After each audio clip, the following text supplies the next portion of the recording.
loved being auntie to their cute kids, even when they were being a handful and chasing each other around the house half naked and screaming. That's usually when her dad cranked up the music. The symphony of Latin music played in her head, wailing trumpets, rattling maracas, guitars, güiros, and tambourines. Machado family beach party. Yay! So? Josie asked. Have you told them? Evita grimaced. About Sebastian? She'd been putting that part off. Not yet. Josie's mouth dropped open. They don't still think he's coming to the beach. She'd been working up the nerve to tell her family that she and Sebastian had broken up after he'd accepted a Fulbright scholarship in Mexico and had become involved with someone else. Someone with whom he had so much more in common.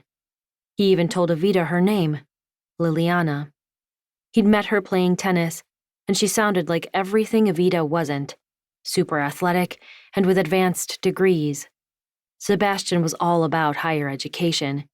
He basically fanboyed anyone in academia with a name, but those names meant nothing to her. Evita, Josie said, you guys split up in January. She frowned. It's June. Yes, and... She licked her lips. I've been waiting on the right time. Which was 6 months ago. Josie set one hand on her hip. The diamond on her left hand caught the light and shimmered. If things had gone according to plan, Evita would be wearing an engagement ring of her own right now. Last year, she and Sebastian had talked about making things official this spring, and her parents had been ecstatic. When Sebastian didn't come home over spring break as expected, Evita invented some excuse, and her family assumed their pending engagement was postponed, not canceled completely. She was the only one of her parents' kids not married, and they were anxious for her to settle down. She supposed so they could stop worrying about her, but they didn't need to worry. She was a 28-year-old independent woman, not some helpless child. Although she had felt pretty helpless when Sebastian dumped her. That had been a heartless act to undertake long distance. By text. The jerk. Good thing she was over him. Way over him. Her heart gave a little twist. Totally.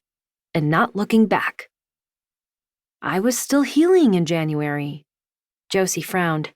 And February? I didn't want to ruin the holiday.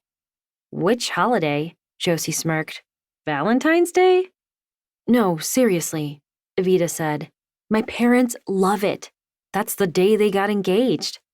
So what happened with March? Kike broke his arm. Kike? Enriquito, my nephew. Chachi's son? Oh yeah. Josie surveyed the ceiling like it was all coming back to her. Chachi, for Carlos, right? He's married to Kendra, and their little girl is Nanny. For Anna Maria, yes, Evita said. Your memory's very good. That's only because you've talked about your brothers nonstop for the past 2 years, which was how long Josie had worked here and also the approximate amount of time they'd been best friends. I know you'll be happy to see them. It's been way too long. It will be the first time I've met Robbie and Eunice's sweet baby Luisa. She was only 2 months old, such a precious age. Practically a newborn. What's her nickname? Just Luisa. Josie shook her head. At least that's easy. Evita laughed, and her springy curls bounced. Sebastian had loved her long hair, but she loved herself this way a lot better, with short hair that didn't need straightening.